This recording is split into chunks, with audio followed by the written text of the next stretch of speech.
butas na pipe mga idol. So paano natin ayusin yan na mas madaling paraan, ano? So patayin muna natin mga idol, baka may ganito kayong sitwasyon o senaryo. Kung halimbawa kayong wala kayong panali o pangpalit na ikakat nito mga idol, no?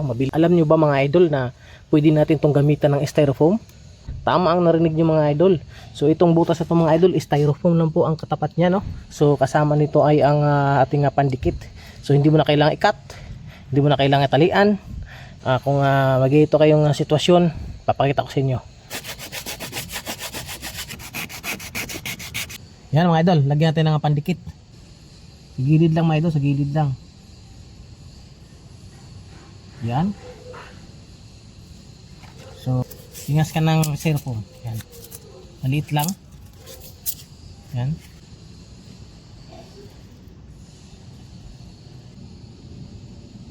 Lagyan natin ng ano idol, sa taas, no? Yan. Hanggat siya matunaw.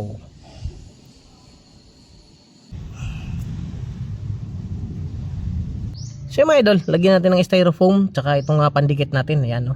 So antayin na lang din na mag-flat at matuyo. Ayan. So mga idol, tuyo na, no? So mga 15 minutes lang natin pinatuyo. So yan, no? Tigas na ang ating styrofoam at ang ating liquid na pang sealant, no? Yan.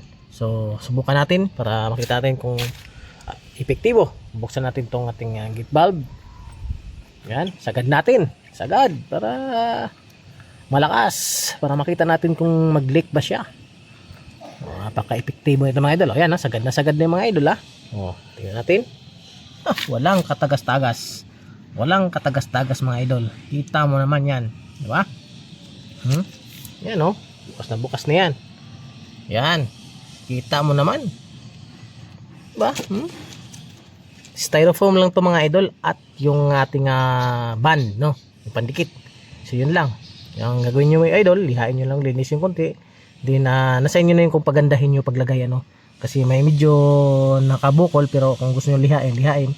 Pero okay na. Kasi at least hindi na tumatagas, ano? So ito yung solusyon na pang ano mga idol, kung halimbawa wala kang guma, wala kang pamalit, wala kang ano, kung may styrofoam at saka ano ka, band, pwede na.